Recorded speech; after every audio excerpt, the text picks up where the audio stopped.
Welcome back, Masotla Matle. We are still live here at Mavuso Trade and Exhibition Center. We're picking up from a conversation that we had with Dr. Bongani, Oqhamuka voluntary medical male circumcision. The impact they've had, the footprint here, milestones that they've achieved ever since the program started, and how far are they willing to take it? Because I understand the logo mandate reduce the prevalence of HIV and AIDS even last Eswatini. Dr.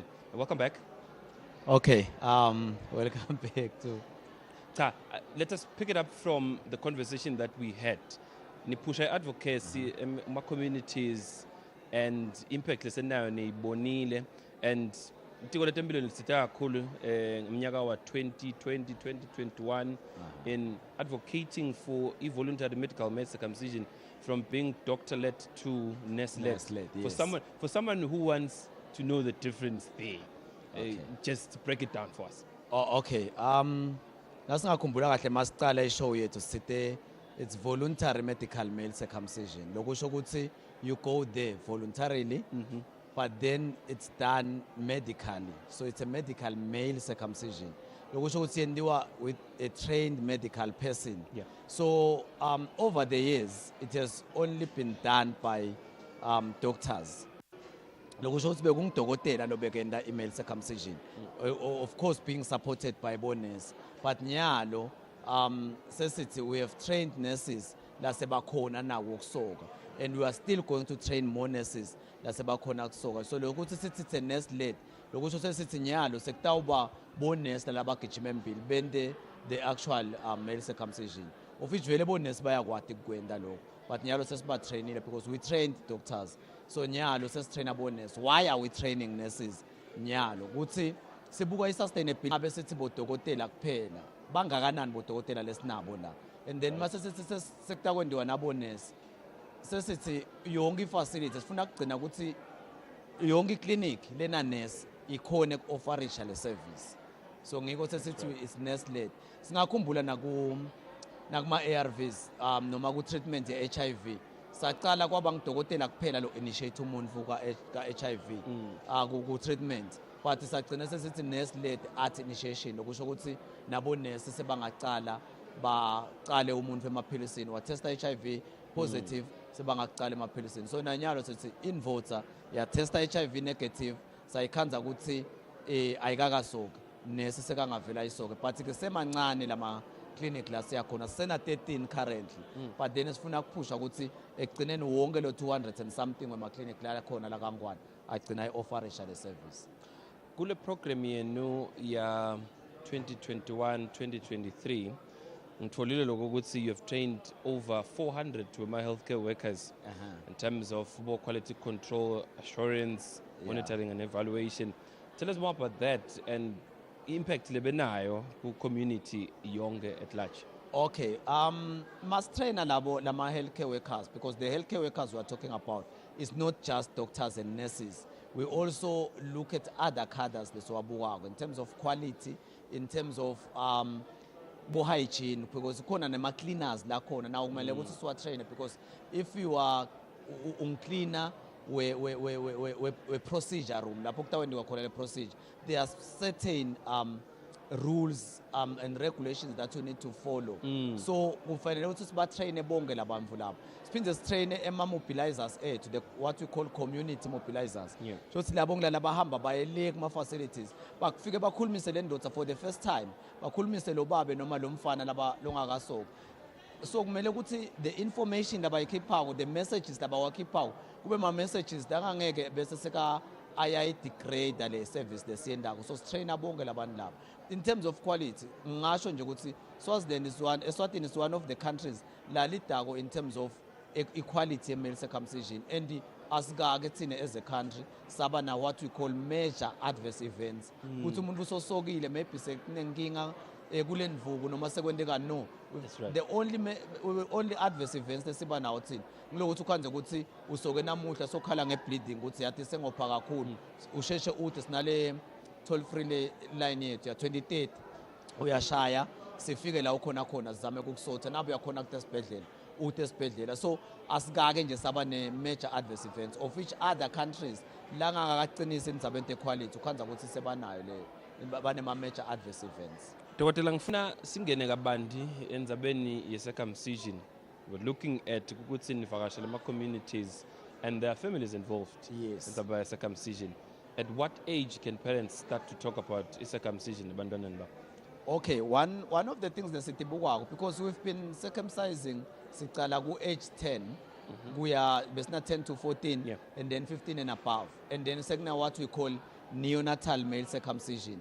Neonatal nesikhathi sikusoka lo mfana nakatalwa sokuthi from 0 to 2 months siyamsoka, but then vele besingabasoki from 3 months kuye etulu kuze kuyofika ku 9 years. Why besingabasoki ngilokuthi the procedure utakwanza ukuthi kunema stitches kanti basebantwana abancane taba nema issues abo infection kutaba nema issues zokuthi umfana omncane uyatihluphula naleti tishi, so besicala ku 10 to 14, but currently we are looking at 15 years and above. Sesistopile kwenda 10 to 14, but the 10 to 14 what we are doing, what we are advocating and what we are asking parents ukuthi bacale kulo 10 to 14 bacale babakhulumise ngetindzaba te-male circumcision, babakhulumise lama benefits e-male circumcision ukuthi wena as an individual utakusita kuphi kukusita kuphi, so that by the time abana 15 so vele so nayo le understanding ye-male circumcision, so nayo lama benefits and so yathi ukuthi what does it mean kusoka. So sibacala ku age 10 siqhubeke nabo, so siyaya etikolweni sifundzise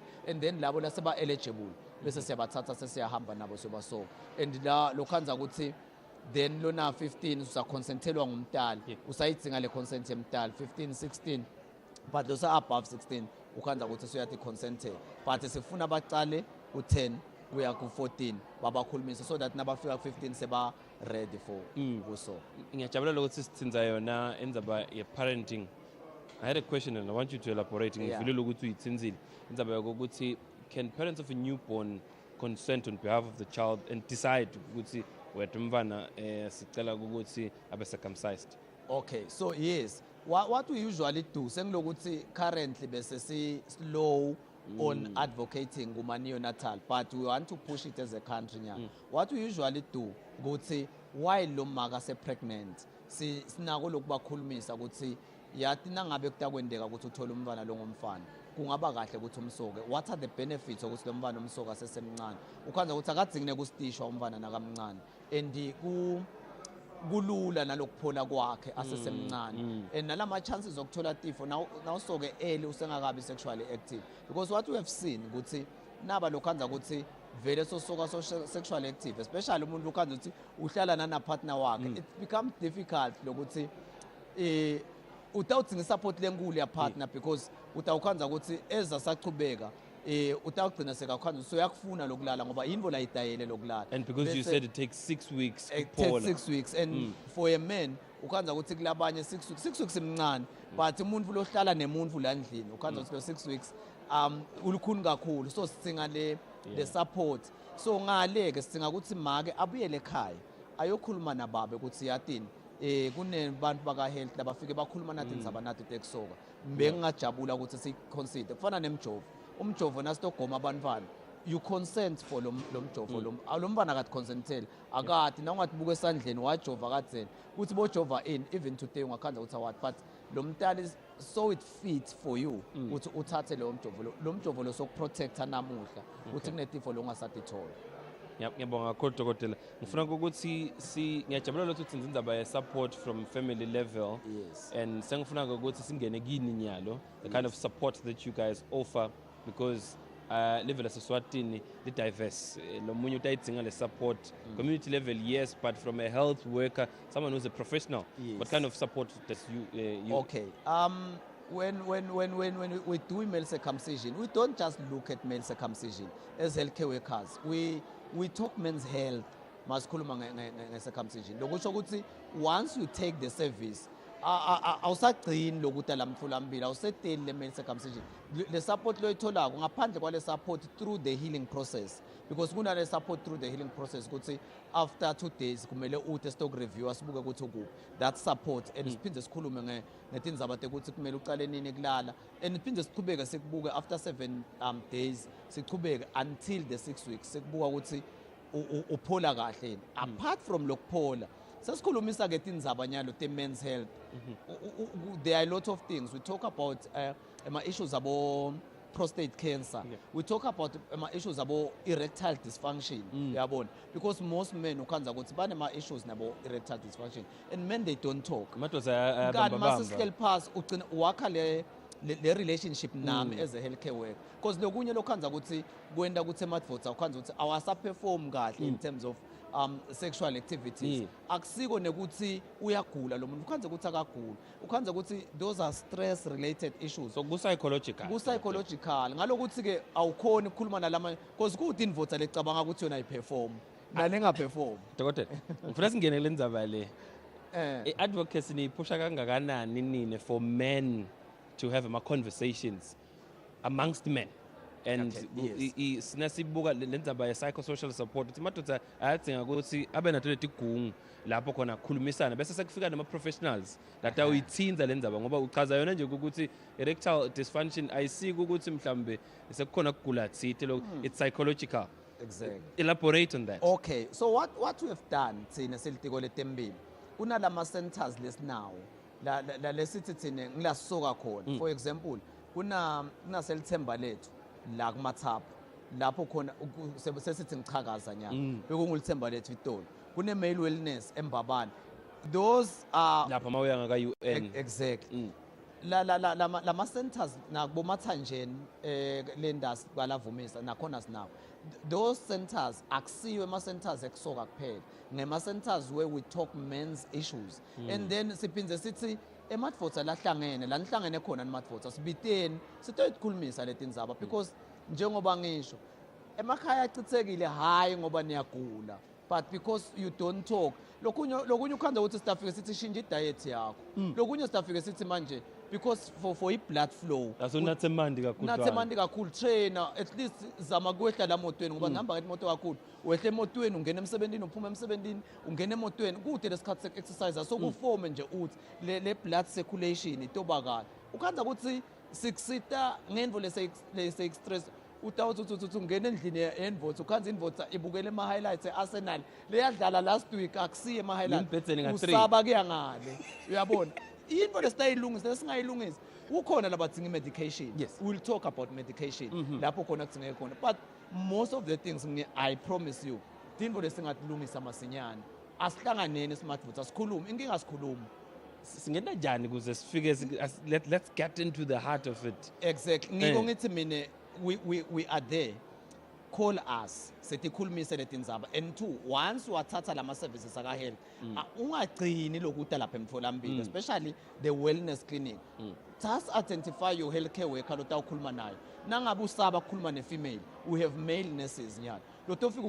ukhulume naye ngetinvuku noma ngani into understandani bani nemuntu wakho noma ngabe so sekunani ngoma kusasithi indzaba tabo sexual dysfunction anything else lova ngazi ukuthi nyala isahambi kahle bani nemuntu wakho nje lokhuluma naye lo nentindzaba teka health and sinala mahlahlandlela ethu sesinala bantu lesibatrainile thina labangena le kuma communities people who are not even healthcare workers but ba-advocatela tona letindzaba ngidafike ngithi those are experts ethu laba advocatela tona letindzaba leniphila nabo lamangwena so what we are doing we are training more of those people lokuthi manihlangene nje uyifaka kancane nje lendzaba ukuthi ebafethu yathi siyaphela la nganakunana emadvodza wacala wayikhulumisa la ngaphandle nje labe ngihamba khona nyalo la ngifike khona ngifike ngayikhulumisa lendzaba engakhanza sekugcwele a lot of males labe bakhulumisa letindzaba yathi mina nginenkinga lenje sophumela ngaphandle but bekangeke azakusho nangabe ana one on one indzaba sesigoqothe nje dokotela work life balance ukhuluma indzaba yokuthi asijime siphume emotweni niyiphusha kangakanani nendzaba yokuthi njengoba uchazile ukuthi health is wealth ukuthi nifike la emisebentini nilethe lama services lawo fike ama institutions nikhulumisa indzaba especially tailor made for men. Okay, yes, we kunetinhlelo lesitendako we have wellness campaigns campaigns leswendako and then sinema organizations lenda bo work related health so sihamba nalabantu labo we go to ngiko ekucaleni mawungibuta ngekuthi how can companies help us? That's right. They have to call us. It's free. they don't have to pay. My services ethu are free, asicharge lutho. But labantu lesibatholile lapho ngeke sibashiye banje ngoba sibatholile. So we are there.